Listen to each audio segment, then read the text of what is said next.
ಗಂಡನ ಜೊತೆ ಜಗಳ, ಮದ್ಯವ್ಯಸನ ಮಹಿಳೆ ಸಾವು, ಸಂಬಂಧಿಕರಿಂದಲೇ ಮದ್ಯವ್ಯಸನ ಮಹಿಳೆಯ ಕೊಲೆ, ಮದ್ಯ ನಿಷೇಧಕ್ಕೆ ಪುರುಷರ ಒತ್ತಾಯ, ಮಹಿಳೆಯರೇ ಹೆಚ್ಚಾಗಿ ದುರುಪಯೋಗ ಪಡಿಸ್ಕೊಳ್ತಿದ್ದಾರೆ ಅನ್ನೋ ಆರೋಪ. ಇದೆಲ್ಲ ಹೆಡ್ಲೈನ್ಸ್. ಯಾಕೆ ಹೆಡ್ಲೈನ್ಸ್ ಹೇಳ್ತಾ ಇದ್ದೀನಿ ಅಂತ ತಿಳಿಸ್ತೀನಿ, ಬಟ್ ಅದಕ್ಕೆ ಮುಂಚೆ ಒಂದು ನ್ಯಾಷನಲ್ ರಿಪೋರ್ಟ್ನ ನೋಡ್ಕೊಂಬರೋಣ. According to national family health survey, ನಮ್ಮ ಭಾರತ ದೇಶದಲ್ಲಿ 22.4% ಪುರುಷರು ಮದ್ಯ ಸೇವನೆಯಲ್ಲಿ ತೊಡಗಿದ್ರೆ 0.7% ಮಹಿಳೆಯರು ಕೂಡ ಮದ್ಯ ಸೇವನೆಯಲ್ಲಿ ತೊಡಗಿದ್ದಾರೆ. ನಮ್ಮ ದೇಶದ ಪಾಪ್ಯುಲೇಷನ್ ಕಂಪೇರ್ ಮಾಡಿದ್ರೆ ಈ ನಂಬರ್ ತುಂಬ ಸಾಧಾರಣ ಅಂತ ನಿಮ್ಗೆ ಅನ್ನಿಸ್ಬಹುದು. ಆದರೆ ಈ ಅಭ್ಯಾಸ ಅನ್ನೋದು ನೆಕ್ಸ್ಟ್ ಲೆವೆಲ್ಗೆ ಹೋಗಿ ಚಟ ಅಂತ ಆದರೆ ಸಿಕ್ಕಾಪಟ್ಟೆ ಪ್ರಾಬ್ಲಮ್ ಆಗುತ್ತೆ. ಆ ಪ್ರಾಬ್ಲಮ್ ಎಕ್ಸ್ಟ್ರೀಮ್ ಲೆವೆಲ್ಗೆ ಹೋದರೆ ಏನಾಗುತ್ತೆ ಅನ್ನೋದ್ರ ಚಿತ್ರಣನೇ ನಾನು ಮೇಲೆ ಹೇಳಿದ ಆ ಸುದ್ದಿಗಳು ಹೇಳಿದ್ನಲ್ಲ, ಅದರಲ್ಲಿ ನಮಗೆ ಮನದಟ್ಟಾಗುತ್ತೆ. ನಾನು ಇಷ್ಟೂ ಹೇಳಿದ ವಿಚಾರಗಳಲ್ಲಿ ಒಂದು ಕಾಮನ್ ಫ್ಯಾಕ್ಟರ್ ಇತ್ತು, ಅದು ಮದ್ಯ ಸೇವನೆ ಅಥವಾ ಮದ್ಯ ವ್ಯಸನ ಅನ್ನುವಂಥದ್ದು. ಇನ್ನೂ ಹೈಲೈಟ್ ಅಂದರೆ ಆ ಮದ್ಯ ವ್ಯಸನದಲ್ಲಿ ಮಹಿಳೆಯರು ಸಿಲುಕ್ತಾ ಇದ್ದಾರೆ ಅನ್ನೋ ವಿಷಯ. ನಮ್ಮ GSS ಮಾಧ್ಯಮ ಹೆಲ್ತ್ ಆ್ಯಂಡ್ ವೆಲ್ನೆಸ್ ಚಾನೆಲ್ ಆಗಿರೋದ್ರಿಂದ, ಹೆಲ್ತನ್ನೇ ಪ್ರಮೋಟ್ ಮಾಡೋದ್ರಿಂದ ನಾನಿವತ್ತು ಒಂದು ವಿಶೇಷವಾದ ಹೆಲ್ತಿಗೆ ಸಂಬಂಧಪಟ್ಟ ಜಾಗಕ್ಕೆ ವಿಸಿಟ್ ಮಾಡಿ ಅದ್ರ ಬಗ್ಗೆ ನಿಮಗೆ ತಿಳಿಸ್ಕೊಡೋ ಜವಾಬ್ದಾರಿ ನನ್ನ ಮೇಲಿದೆ. ಈ ಮದ್ಯ ವ್ಯಸನಕ್ಕೆ ಒಳಗಾಗಿರುವಂತಹ, ಸಿಲ್ಕೊಂಡಿರುವಂತಹ ಮಹಿಳೆಯರ ಮನಸ್ಥಿತಿ ಹೇಗಿರುತ್ತೆ, ಅದು ಯಾಕೆ ಸೈಲೆಂಟ್ ಕಿಲ್ಲರ್ ಆಗ್ತಿದೆ, ಇದರ ಅತಿರೇಕದ ಪರಿಸ್ಥಿತಿ ಏನೆಲ್ಲ ಆಗಬಹುದು, ಇದಕ್ಕೆ ಹೊರಗೆ ಬರೋದಕ್ಕೆ ಮಾರ್ಗಗಳೇನು, ಅವ್ರಿಗೆ ಸಿಗುವಂತಹ ಸಪೋರ್ಟ್, ಎನ್ಕರೇಜ್ಮೆಂಟ್, ಟ್ರೀಟ್ಮೆಂಟ್ ಹೇಗಿರುತ್ತೆ, ಏನೇನಿರುತ್ತೆ, ಇದೆಲ್ಲದ್ರ ಬಗ್ಗೆ ಇವತ್ತು ನಾನು ನಿಮಗೆ ತಿಳಿಸ್ಕೊಡ್ತಾ ಇದ್ದೀನಿ. ಇದನ್ನೆಲ್ಲ ತಿಳಿಸೋದಕ್ಕೆ ನಾನಿವತ್ತು ಬಂದಿದ್ದೀನಿ ಬಸವ ಮಾರ್ಗ ಮಾನಸಿಕ ಆರೋಗ್ಯ ಚಿಕಿತ್ಸಾ ಹಾಗೆ ಪುನರ್ವಸತಿ ಕೇಂದ್ರಕ್ಕೆ. ಬನ್ನಿ, ಇಲ್ಲಿ ಯಾವ ರೀತಿ ಸೌಲಭ್ಯಗಳಿದೆ, ಏನೆಲ್ಲ ಹೈಟೆಕ್ ಆಗಿದೆ, ಇದೆಲ್ಲ ವಿಚಾರಗಳನ್ನು ಎಕ್ಸ್ಪ್ಲೋರ್ ಮಾಡೋಣ. ಬನ್ನಿ ನಂತರ.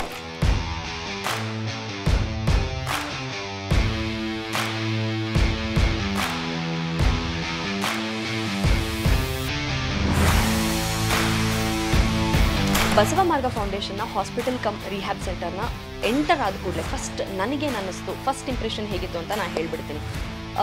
ಸಾಮಾನ್ಯವಾಗಿ ಹಾಸ್ಪಿಟಲ್ ಅಥವಾ ರಿಹ್ಯಾಬ್ ಸೆಂಟರ್ ಅಂದರೆ ಒಂದು ಹಾಸ್ಪಿಟಲ್ ವಾತಾವರಣ ಇರುತ್ತೆ. ಅಂದರೆ ಬಂದ ಕೂಡಲೇ ಗೊತ್ತಾಗುತ್ತೆ ಇದೊಂದು ಹಾಸ್ಪಿಟಲ್ ಅಂತ. ಬಟ್ ಇದರ ಯುನೀಕ್ನೆಸ್ ಏನಂದರೆ, ಬಂದ ಕೂಡಲೇ ಒಂದು ನೀಟ್, ಕ್ಲೀನ್, ಒಂಥರ ಹೈಟೆಕ್ ಎನ್ವಿರಾನ್ಮೆಂಟ್ನ ಕ್ರಿಯೇಟ್ ಮಾಡಿದ್ದಾರೆ. ಆ್ಯಂಡ್ ಎಂಟರ್ ಆದ ಕೂಡಲೇ ಡೋರಿಂದ ಹಸಿರಿದೆ, ಒಂಥರ ಪ್ಲೆಸೆಂಟ್ ಅನಿಸುತ್ತೆ. ಆ್ಯಂಡ್ ನಮ್ಮನ್ನು ಸ್ಮೈಲ್ ಜೊತೆಗೆ ಗ್ರೀಟ್ ಮಾಡ್ತಾರೆ, ವೆಲ್ಕಮ್ ಮಾಡ್ತಾರೆ.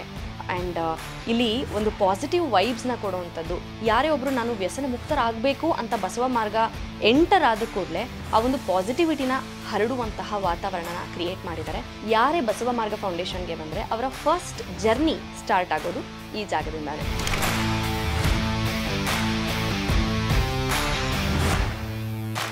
ಈ ವ್ಯಸನಕ್ಕೆ ತುತ್ತಾಗಿರುವಂತಹ, ಸಿಲ್ಕೊಂಡಿರುವಂತಹ ಮಹಿಳೆಯರು ಇನ್ ಪರ್ಟಿಕ್ಯುಲರ್ ಬಸವ ಮಾರ್ಗಗೆ ಬಂದು ನಾನೇನಾದರೂ ವ್ಯಸನ ಮುಕ್ತರಾಗಬೇಕು, ಈ ಚಟಗಳಿಂದ ಹೊರಗೆ ಬರಬೇಕು, ಒಂದು ಒಳ್ಳೆಯ ಜೀವನವನ್ನು ನಿರ್ಮಿಸ್ಕೊಳ್ಬೇಕು ಅಂತ ಬಸವ ಮಾರ್ಗ ಫೌಂಡೇಶನ್ಗೆ ಬಂದರೆ ಇಲ್ಲಿ ಬಹಳ ಅಚ್ಚುಕಟ್ಟಾದ ಹಾಸ್ಪಿಟಲ್ ವ್ಯವಸ್ಥೆನ ಬಸವ ಮಾರ್ಗ ಫೌಂಡೇಶನ್ನ ಫೌಂಡರ್ ಆದಂತಹ ಬಸವಣ್ಣ ಅವರು ತುಂಬ ಸೂಕ್ಷ್ಮಗಳನ್ನು ಗಮನಿಸಿ ಜವಾಬ್ದಾರಿಯುತವಾಗಿ ಈ ಒಂದು ಹಾಸ್ಪಿಟಲ್ನ ಡಿಸೈನ್ ಮಾಡಿದ್ದಾರೆ.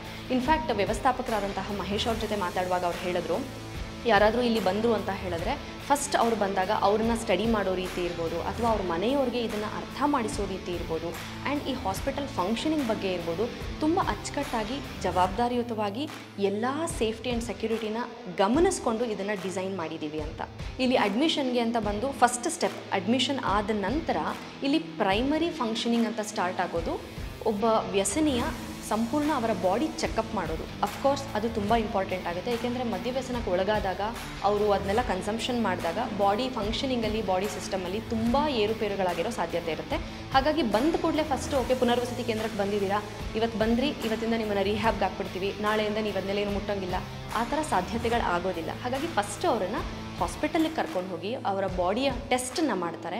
ಅದಾದ ನಂತರ ಅವ್ರಿಗೇನಾರು ಮೆಡಿಕೇಷನ್ಸ್ ಬೇಕು ಅಂದರೆ ಇಲ್ಲೇ ಇನ್ ಹೌಸ್ ಫಾರ್ಮಸಿ ಇದೆ, ಅಲ್ಲಿ ಮೆಡಿಸಿನ್ಸ್ ಸಿಗೋ ಸೌಲಭ್ಯಗಳಿರುತ್ತೆ. ಇನ್ನೂ ತೀಕ್ಷ್ಣವಾದ ಟ್ರೀಟ್ಮೆಂಟ್ ಅವಶ್ಯಕತೆ ಇದೆ ಅಂದರೆ ಇಂಟೆನ್ಸಿವ್ ಕೇರ್ ಯೂನಿಟ್ ಕೂಡ ಇದೆ. ICU ತುಂಬ ಸುಸಜ್ಜಿತವಾಗಿ 7 ಬೆಡ್ಸ್ ಇರುವಂತಹ ICU ಫೆಸಿಲಿಟಿನ ತುಂಬ ಅಚ್ಚುಕಟ್ಟಾಗಿ ಮಾಡಿದ್ದಾರೆ. ಇನ್ನು ಎಮರ್ಜೆನ್ಸಿ ಟ್ರೀಟ್ಮೆಂಟ್ ಅವಶ್ಯಕತೆ ಇಲ್ಲ, ಸಾಧಾರಣ ಮೆಡಿಕೇಷನ್ ಅಥವಾ ಸಾಧಾರಣ ಟ್ರೀಟ್ಮೆಂಟ್ ತಗೊಳ್ಬೇಕು ಅನ್ನೋರಿಗೆ ಕೂಡ ಇಲ್ಲಿ ವ್ಯವಸ್ಥೆನ ಮಾಡಿದ್ದಾರೆ. ಅಂದರೆ ಅವರು ರಿಹ್ಯಾಬ್ಗೆ ಹೋಗೋಕ್ಕೆ ಮುಂಚೆ ಟ್ರೀಟ್ಮೆಂಟ್ನ ತಗೊಳ್ಳೋಕ್ಕೆ ಉಳ್ಕೊಳ್ಳೋ ವ್ಯವಸ್ಥೆಗೆ ತುಂಬ ಸುಸಜ್ಜಿತವಾದ ವಾರ್ಡ್ ವ್ಯವಸ್ಥೆನ ಇಲ್ಲಿ ಮಾಡಿದ್ದಾರೆ. ಈ ವಾರ್ಡ್ಗೆ ಬಂದ ಕೂಡಲೇ ನಾವು ನೋಡ್ಬೋದು ಎಷ್ಟು ಪ್ಲ್ಯಾಂಡ್ ಆಗಿ ಇದೆ ಅಂತ ಹೇಳಿ. ಇಲ್ಲಿ 3 ಕಾಟ್ ಇದೆ, ಕಾಟಿಗೆ ಸ್ಟೋರೇಜ್ ಕೂಡ, ಅವ್ರ ಥಿಂಗ್ಸ್ಗಳನ್ನ ಸ್ಟೋರ್ ಮಾಡ್ಕೊಳ್ಳೋಕ್ಕೆ ಸ್ಟೋರೇಜ್ ಬಾಕ್ಸ್ ಇದೆ. ಅದ್ರ ಜೊತೆಗೆ ವೆಂಟಿಲೇಷನ್, ಗಾಳಿ ಬೆಳಕಿನ ವ್ಯವಸ್ಥೆ ತುಂಬ ಚೆನ್ನಾಗಿ ಮಾಡಿದ್ದಾರೆ.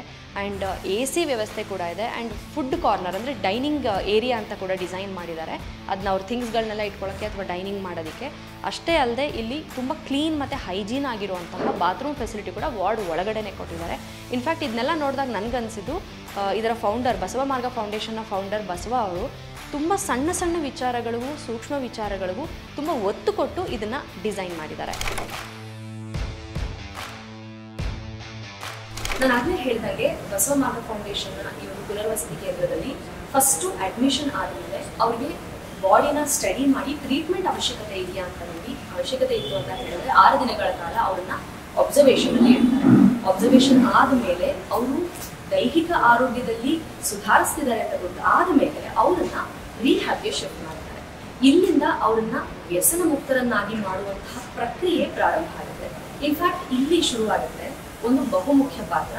ಅಂದ್ರೆ ಇಲ್ಲಿ ರಿಹ್ಯಾಬ್ಗೆ ಬಂದ್ಮೇಲೆ ನೆಕ್ಸ್ಟ್ ಅವ್ರನ್ನ ಮನಸ್ಥಿತಿನ ಅರ್ಥ ಮಾಡ್ಕೋಬೇಕು, ಅವ್ರು ಯಾಕೆ ಹೀಗಾಗಿದ್ದಾರೆ, ರೂಟ್ ಕಾಸ್ ಏನು ಅನ್ನೋದನ್ನ ಅನಲೈಸ್ ಮಾಡಿ ಡೀಪ್ ಡೌನ್ ಹೋಗಿ ಅವ್ರ ಜೊತೆ ಮುಕ್ತವಾಗಿ ಮಾತನಾಡಿ ಅವ್ರು ಓಪನ್ ಅಪ್ ಆದ್ಮೇಲೆ ಅವ್ರನ್ನ ಬದಲಾಯಿಸುವ ಪ್ರಕ್ರಿಯೆ ಶುರು ಆಗ್ಬೇಕಲ್ಲ, ಅಲ್ಲಿ ಮುಖ್ಯ ಪಾತ್ರ ವಹಿಸೋದೆ ಕೌನ್ಸಿಲರ್. ಈ ಕೌನ್ಸಿಲರ್ನ ನಾವು ತುಂಬಾ ಮಾತಾಡಿಸೋದಿದೆ. ಇಲ್ಲಿ ಅವರಿಗೆ ಬರುವಂತಹ ಚಾಲೆಂಜಸ್ ಏನು, ಯಾವ ರೀತಿ ಒಬ್ಬೊಬ್ಬ ಇಂಡಿವಿಜುವಲ್ ಕೂಡ ಡಿಫರ್ ಆಗ್ತಾರೆ, ಹೇಗೆ ಈ ಪ್ರಾಸೆಸ್ ನಡೆಯುತ್ತೆ ಕೌನ್ಸಿಲಿಂಗ್ ಅನ್ನೋದು, ಅದನ್ನ ಕೌನ್ಸಿಲರ್ ಹತ್ರನೇ ತಿಳ್ಕೊಳ್ಳೋಣ. ಕೌನ್ಸಿಲಿಂಗ್ ಅಂತ ಬಂತು ಅಂತ ಹೇಳಿದಾಗ ಫಸ್ಟು ಅವರಿಗೆ ಸ್ಟಾರ್ಟಿಂಗ್ ಸ್ಟೆಪ್ಪಲ್ಲಿ ತಗೊಳ್ಳೋದೇನೆ ರ್ಯಾಪೋರ್ಟ್ ಬಿಲ್ಡಿಂಗು. ನಾವು ಒಂದು ಫ್ರೆಂಡ್ಲಿ ಆಗಬೇಕು ಇತ್ತು ಅಂದಾಗ ಮಾತ್ರ ನಾನು ಏನಾದರೂ ಒಂದು ಶೇರ್ ಮಾಡೋಕ್ಕಾಗೋದು ಒಬ್ರ ಹತ್ರ. ಈಗ ಅವ್ರದ್ದು ಒಂದು ಮನಸ್ಥಿತಿನ, ಈಗ ನಾನು ಅವ್ರಿಗೆ ಫ್ರೆಂಡ್ ಆದೆ ಅಂದಾಗ ಸ್ವಲ್ಪ ಜಾಸ್ತಿ ಹೇಳಕ್ಕೆ ಬರ್ತಾರೆ. ಆ ಒಂದು ಫ್ರೆಂಡ್ಲಿ ಕಂಫರ್ಟ್ ನೇಚರ್ನ ಕೊಡಬೇಕು ಅಂತ ಬಂದಾಗ ನಾನು ಮೊದಲನೇ ಹಂತದಲ್ಲಿಗೆ ರ್ಯಾಪೋ ಬಿಲ್ಡಿಂಗಲ್ಲಿ ಹೋಗ್ತೀವಿ ನಾವು. Takes lot of time usually. ಇಲ್ಲ ಆ್ಯಂಡ್ ನೆಕ್ಸ್ಟ್ ಬಂದರೆ ಅಸೆಸ್ಮೆಂಟ್ ಆಗುತ್ತೆ, ಸಮಸ್ಯೆ ಒಂದು ಗುರುತಿಸೋದು ಅವ್ರಿಗೆ ಏನಿದೆ ಅನ್ನೋದು. ಥರ್ಡ್ ಪ್ರೋಸೆಸ್ ಬಂದು ಗೋಲ್ ಸೆಟ್ಟಿಂಗ್ಸ್. ಗೋಲ್ ಸೆಟ್ಟಿಂಗ್ ಬಂದು ಒಂದು ಕೌನ್ಸಿಲರ್ಗೆ ಬಂದರೆ ಪೇಷಂಟು ಹೇಗೆ ಗುಣಮುಖ ಆಗಬೇಕು ಅನ್ನೋ ಗುರಿ ಇಡೋದು. ಈಗ ಒಂದು ಸಮಸ್ಯೆ ಅವ್ರನ್ನ ಅವನಿಗೆ ಹೇಳಿರ್ತಾರೆ ಅಂದರೆ ಅಲ್ಲಿ ಬರುವಂಥ ಹಲವಾರು ಪಾಸಿಬಿಲಿಟೀಸ್ ಏನಿದೆಯೋ ಆ ಒಂದು ಪಾಸಿಬಿಲಿಟೀಸ್ಗಳಿಗೆ ಏನು ಸೊಲ್ಯೂಷನ್ಸ್ ಹೋಗ್ಬೋದು, ಅದಕ್ಕೆ ಪಾತ್ವೆಗಳು ಏನಿದೆಯೋ ಇದನ್ನೆಲ್ಲ ನಾವು ಪ್ರಿಡಿಕ್ಟ್ ಮಾಡಿ ಸೆಟ್ ಮಾಡಿ ಕೊಟ್ಟಿರ್ತೀವಿ ಅವರಿಗೆ. ಅಂದಾಗಿ ನೆಕ್ಸ್ಟ್ ಗೋಲ್ ಸೆಟ್ಟಿಂಗ್ಸ್ ಆದಮೇಲೆ ನೆಕ್ಸ್ಟ್ ಸ್ಟೇಜ್ ಬರೋದೇನೆ 4th ಸ್ಟೇಜಲ್ಲಿ ಇಂಟರ್ವೆನ್ಷನ್ಸ್ ಬರುತ್ತೆ. ಅದು ಬಂದು ಕೌನ್ಸಿಲಿಂಗ್ ಪ್ರೋಸೆಸ್ಗಳು. ಯೂಶಲಿ ಫಸ್ಟ್ ಥೆರಪಿ ನಾವು ಎಲ್ಲ ಕ್ಲೈಂಟ್ಸ್ಗೂ ತಗೊಳ್ಳೋದು MET, it's a motivational enhancement therapy. ಇದನ್ನು ಮಾಡ್ತಾ ಹೋಗ್ತಾ ಇರ್ತೀವಿ. ಈ ಮೋಟಿವೇಶನ್ ಅಂತ ಬಂದಾಗ when we compare between men and women ಅಂತ ನೋಡಿದಾಗ ಮೋಟಿವೇಟ್ ಆಗುವ ಸಮಯ ತಗೊಳ್ಳೋದು ಅಥವಾ ತುಂಬ ಡಿಪ್ರೆಸ್ಡ್ ಆಗೋದು, ಇನ್ನು ಸುಸೈಡಲ್ ಟೆಂಡೆನ್ಸಿ ಅಂತ ಹೇಳ್ತೀವಿ, ಆ ರೀತಿಯಾಗಿ ಭಾವನೆಗಳು ಯಾರಲ್ಲಿ ಆ ಥರ ಜಾಸ್ತಿ? ಹೆಣ್ಣುಮಕ್ಕಳಲ್ಲಿ ಜಾಸ್ತಿ ಆಗುತ್ತೆ ಆ ರೀತಿ. ಹೆಣ್ಮಕ್ಳಲ್ಲಿ ಜಾಸ್ತಿ ಆಗುತ್ತೆ, ಯಾಕಂದರೆ ಹೆಣ್ಮಕ್ಳು ಒಪ್ಪಿಗೆ ಕೊಡೋದೇ ತುಂಬ ಕಡಿಮೆ. ಯಾಕೆಂದರೆ ಪರ್ಟಿಕ್ಯುಲರ್ ಆಗಿ ಹಾಗೆ ಹೇಳಿದವ್ರಿಗೆ ಹಾರ್ಮೋನಲ್ಲಿ ಇಂಬ್ಯಾಲೆನ್ಸ್ ಆಗೋದ್ರಿಂದಾಗಿಂದ, ಮೂಡ್ ಸ್ವಿಂಗ್ಸ್ ಆಗೋದ್ರಿಂದಾಗಿ, ಮತ್ತು ಹೆಣ್ಮಕ್ಳಲ್ಲಿ ಸ್ವಲ್ಪ ಫಸ್ಟ್ ಬೋರ್ನ್ ಅಥವಾ ಸೆಕೆಂಡ್ ಬೋರ್ನ್ ಬರ್ತ್ ಆರ್ಡರ್ ಅಂತ ಬಂತು ಅಂದಾಗ ಸ್ವಲ್ಪ ಈಗೋಯಿಸ್ಟಿಕ್ ಇರ್ತಾರೆ. ಯಾಕಂದರೆ ಈಗೋಯಿಸ್ಟಿಕ್ ಬಂದು ಕಾನ್ಷಿಯಸ್ ಮೈಂಡ್ ಲೆವೆಲಲ್ಲಿ ವರ್ಕ್ ಆಗುವಂಥದ್ದು ಈಗೋ. ಸೊ ಹಂಗಾಗಿ ಆ ಟೈಮಲ್ಲಿ ಅದು ಒಂದು ರೀತಿನಲ್ಲಿ ಬಂದಾಗ ಒಪ್ಕೊಳ್ಳೋದು ಕಷ್ಟ ಆಗ್ತದೆ ಅವರಲ್ಲಿ. ಸೊ ಹಂಗಾಗಿ ಮೋಟಿವೇಶನ್ಸ್ ಅಲ್ಲಿ ನಮಗೆ ಸ್ವಲ್ಪ ನಿಧಾನಿಸುತ್ತೆ. ಬಟ್ ಗಂಡು ಮಕ್ಕಳಲ್ಲಿ ಅದು ಸ್ವಲ್ಪ ಬೇಗ ತಗೊಳುತ್ತೆ. ನೆಕ್ಸ್ಟ್ ಬಂತು ಅಂದಾಗ ಅವ್ರಿಗೆ ಸ್ಪೆಸಿಫೈಡ್ ಡಿಸಾರ್ಡರ್ ವೈಸಲ್ಲಿ ಅಥವಾ ಏನು ಬಿಹೇವಿಯರಲ್ ಇಶ್ಯೂಸ್ ಇರುತ್ತೆ ಆ ಒಂದು ಇಶ್ಯೂಸ್ ಬೇಸ್ ಮೇಲಕ್ಕೆ ಥೆರಪೀಸ್ನ ಅಪ್ಲೈ ಮಾಡ್ತಾ ಹೋಗ್ತೀವಿ ನಾವು ಅವ್ರಿಗೆ ಬೇಕಿರುವಂಥದ್ದು. ಆ್ಯಂಡ್ ಅದಾಗಿ ನೆಕ್ಸ್ಟಿಗೆ ಬರ್ತೀವಿ ನಾವು ಇವ್ಯಾಲ್ಯೂಯೇಷನ್ಸ್ಗೆ.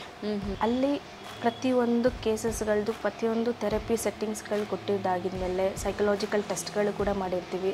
ಆ ಥರದ್ದು ರಿಸಲ್ಟ್ ಮತ್ತು ಈಗ ಅಟ್ ಪ್ರೆಸೆಂಟ್ ಅವ್ರ ಕಂಡೀಷನ್ಸ್ ಹೇಗಿರುತ್ತೆ ಅನ್ನೋದನ್ನು ಒಂದು ಫಾಲೋ ಅಪ್ ಥರ ತಗೊಳ್ಳೋದು ಇವ್ಯಾಲ್ಯೂಯೇಷನ್ಸಲ್ಲಿ ಬಂದಾಗ. ಅದಾಗಿ ನೆಕ್ಸ್ಟಿಗೆ ಟರ್ಮಿನೇಷನ್ಸಲ್ಲಿ ಅದೆಲ್ಲವೂ ಕೂಡ ಅವ್ರಿಗೆ ತಲುಪಿಸೋದು ಮತ್ತು ಅವ್ರಿಗೆ ವರ್ಕ್ಶೀಟ್ಸ್ಗಳನ್ನ ಕೊಟ್ಟಿರ್ತೀವಿ. ಅವರ ಥಿಂಕಿಂಗ್ ಟ್ರಿಗರ್ಸ್ಗಳನ್ನ ಅವರೇ ಐಡೆಂಟಿಫೈಡ್ ಮಾಡಿ ಬರೆಯೋದಕ್ಕೆ ಮತ್ತು ಅದ್ರ ರಿಲೇಟೆಡ್ ಆ್ಯಕ್ಟಿವಿಟೀಸ್ಗಳು ಸ್ವಲ್ಪ ಮೂಡ್ ಬೂಸ್ಟಿಂಗ್ಸ್ ಆಗೋದಕ್ಕೆ, ಆ ಮೂಡ್ ಸ್ಟೆಬಿಲಿಟಿನ ತಗೊಳ್ಳೋದಕ್ಕೆ ಈ ಒಂದು ಇದರಲ್ಲಿ ಟರ್ಮಿನೇಷನ್ಸ್ ಮಾಡ್ತಾ ಇರ್ತೀವಿ. And the last stage was follow up. So counsellor ಜೊತೆ ಮಾತಾಡುವಾಗ ಅವರು ಇಲ್ಲಿ ವ್ಯಸನಿಗಳಾಗಿ ಬಂದು ವ್ಯಸನ ಮುಕ್ತರಾಗಬೇಕು ಅಂತ ಹೇಳಿದ್ರೆ ಹೇಗೆ ಆಕ್ಟಿವಿಟಿ ಬೇಸ್ಡ್ ಆಗಿ ಅವ್ರಿಗೆ ಪ್ರೋಗ್ರಾಮ್ಸ್ಗಳನ್ನ ಡಿಸೈನ್ ಮಾಡಿರ್ತಾರೆ ಅಂತ ಹೇಳಿದ್ರು.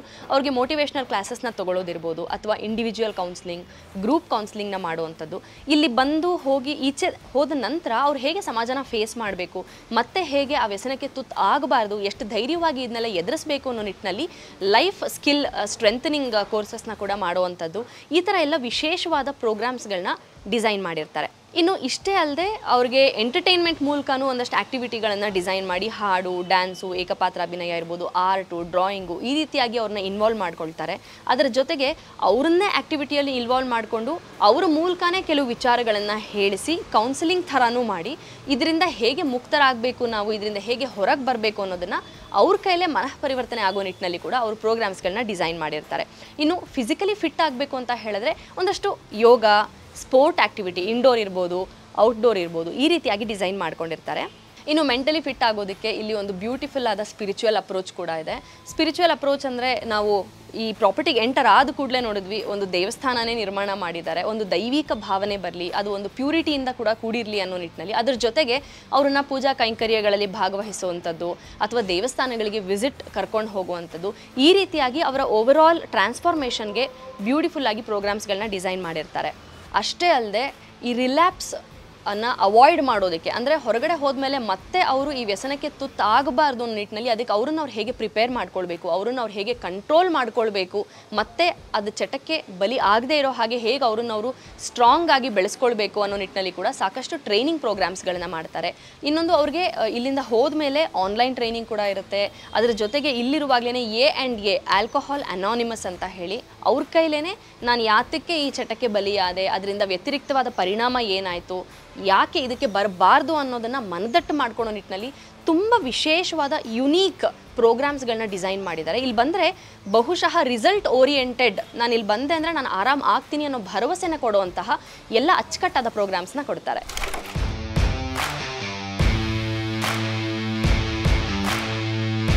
ಬಸವ ಮಾರ್ಗ de addiction centre come hospital ಏನಿದೆ, ಇಲ್ಲಿ ಬಂದಿರುವಂತಹ ವ್ಯಸನಿಗಳಿಗೆ ಒಂದು ಆ್ಯಕ್ಟಿವಿಟಿ ಏನೇನಿರುತ್ತೆ ಅಂತ ನೋಡಿದ್ವಿ. ಅದರ ಜೊತೆಗೆ ಬಹುಮುಖ್ಯವಾದ ಮತ್ತೊಂದು ಆ್ಯಕ್ಟಿವಿಟಿ ಅಂತ ಹೇಳಿದ್ರೆ ಅವರಿಗೆ ಕೊಡುವಂತಹ ಆಹಾರಗಳು.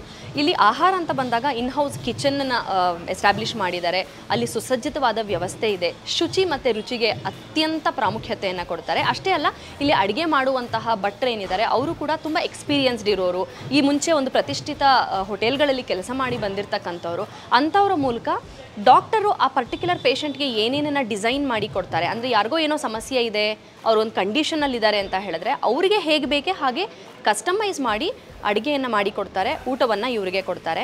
ಒಟ್ಟಾರೆ ಹೇಳಬೇಕು ಅಂದರೆ ಪ್ರತಿಯೊಂದು ಆಸ್ಪೆಕ್ಟಲ್ಲೂ ತುಂಬ ಸೂಕ್ಷ್ಮ ವಿಚಾರಗಳನ್ನ ಗಮನಿಸಿ ಆರೋಗ್ಯಕ್ಕೆ, ಶುಚಿತ್ವಕ್ಕೆ ಆ್ಯಂಡ್ ಹೀಲಿಂಗ್ಗೆ ಗಮನ ಕೊಡೋದ್ರ ಮೂಲಕ ಇಲ್ಲಿ ಪ್ರತಿಯೊಂದು ಕಾರ್ನರನ್ನು, ಪ್ರತಿಯೊಂದು ಅಂಶಗಳನ್ನು ಕೂಡ ಇಲ್ಲಿ ಡಿಸೈನ್ ಮಾಡಿದ್ದಾರೆ.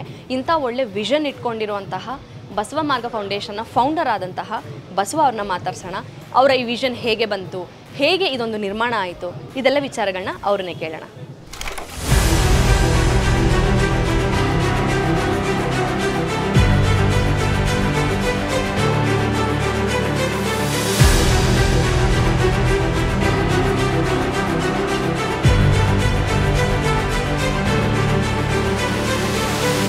ನಮಸ್ಕಾರ, ಹೇಗಿದ್ದೀರಾ ಸರ್? ತುಂಬ ಚೆನ್ನಾಗಿದ್ದೀವಿ ಸರ್. ಫಸ್ಟ್ ಆಫ್ ಆಲ್ ನನಗೆ ಒಂದು ಪ್ರಶ್ನೆ ಬಂದಿದ್ದೇನೆಂದರೆ, ಫೀಮೇಲ್ಸ್ಗೋಸ್ಕರನೇ ಒಂದು ಹಾಸ್ಪಿಟಲ್ ಮತ್ತು ರಿಹ್ಯಾಬ್ ಸೆಂಟರ್ ಮಾಡಬೇಕು ಡಿ ಅಡಿಕ್ಷನ್ಗೆ ಅಂತ ನಿಮಗೆ ಯಾಕೆ ಅನ್ನಿಸ್ತು ಅಂತ?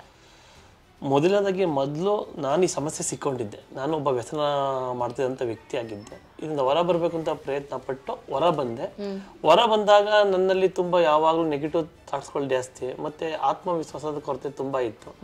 ಈ ಕಾರ್ಯಕ್ರಮಕ್ಕೆ ಬಂದು ನಾನು ವ್ಯಸನ ಮುಕ್ತವಾದ ಜೀವನನ ನಡೆಸ್ಕೊಂಡು ಪಾಸಿಟಿವ್ ಆಗಿ ಇಟ್ಕೊಂಡು ಆತ್ಮವಿಶ್ವಾಸನ ಅಭಿವೃದ್ಧಿ ಮಾಡ್ಕೊಂಡು ಬಂದೆ. ಇದೇ ರೀತಿ ಇದ್ದಾಗ ನನಗೆ ತುಂಬಾ ದೊಡ್ಡ ಮಟ್ಟದಲ್ಲಿ ಮಹಿಳೆಯರಿಗೆ ಸಂಬಂಧಪಟ್ಟಂಗೆ ಈ ಸಮಸ್ಯೆ ಬಳಲ್ತಿರೋ ವಿಷಯ ನನಗೆ ಗೊತ್ತಾಯಿತು.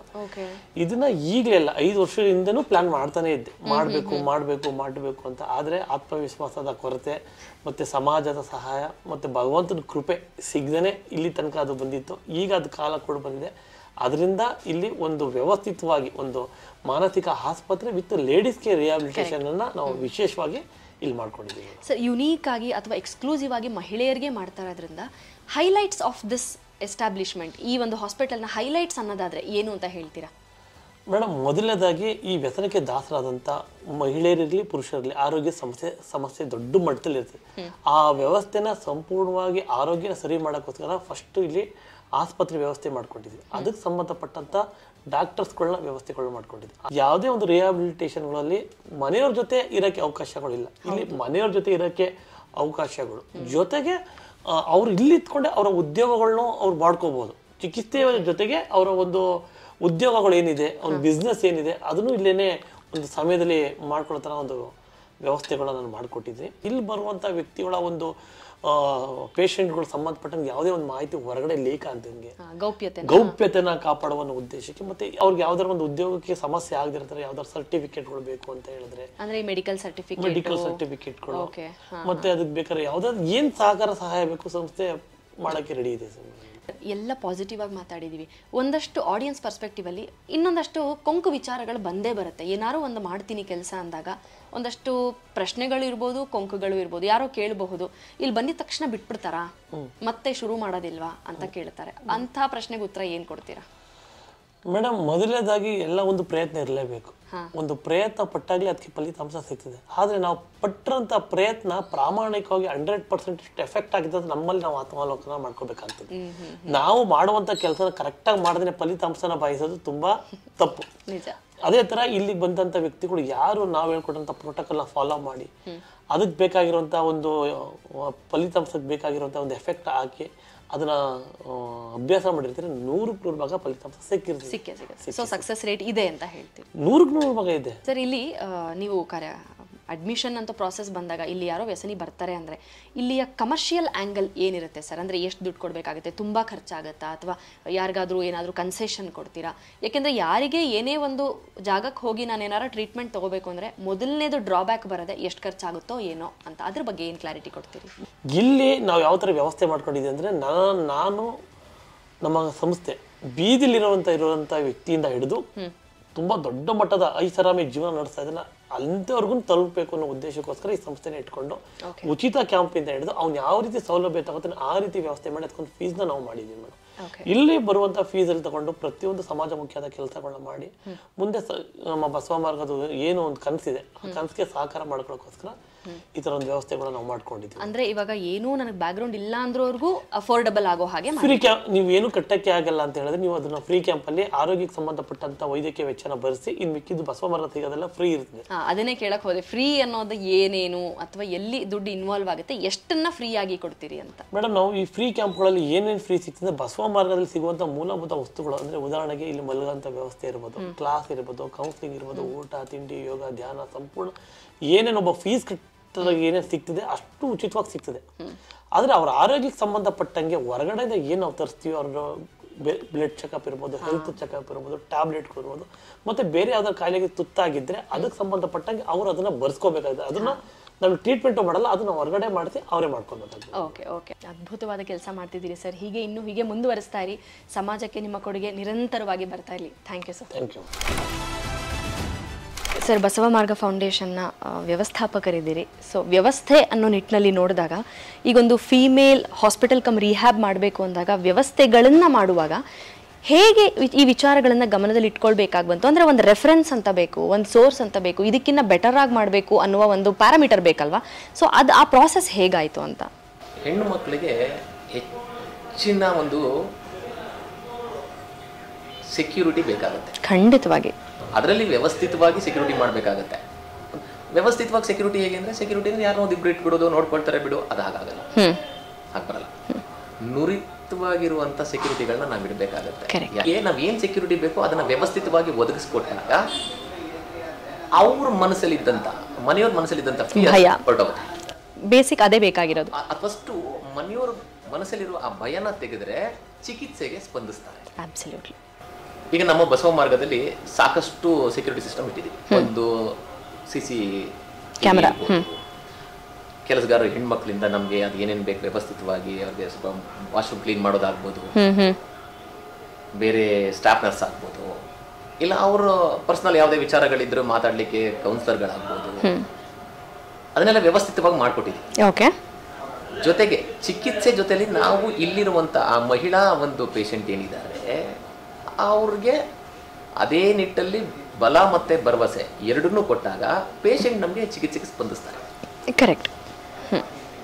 ಸೇಫ್ಟಿ, ಈಗ ಸೇಫ್ಟಿ ಏನು, ಸೆಕ್ಯೂರಿಟಿ ಎಲ್ಲ ಕ್ಯಾಮ್ರನ್ನು ಎಲ್ಲ ಕಡೆ ಇಡೋಕ್ಕಾಗಲ್ವಲ್ಲ, ಹೌದು, ಕೂಡದಲ್ವಾ, ರೈಟ್, ಇಡ್ಕೂಡ್ದಲ್ವಾ, ಅದು ಕೂಡ ಆ ಒಂದು ಮಹಿಳಾ ಪೇಷಂಟ್ ಗಮನಕ್ಕೆ ಬರಬೇಕು. ಇಲ್ಲ, ಈ ಜಾಗದಲ್ಲಿ ಮಾತ್ರ ಕ್ಯಾಮ್ರಾ ಇದೆ, ಈ ಜಾಗದಲ್ಲಿ ಇಲ್ಲ. ಅದೇ ರೀತಿ ಬಸವ ಮಾರ್ಗ ಕಾರ್ಯಾಚರಿಸ್ತಾ ಇದೆ.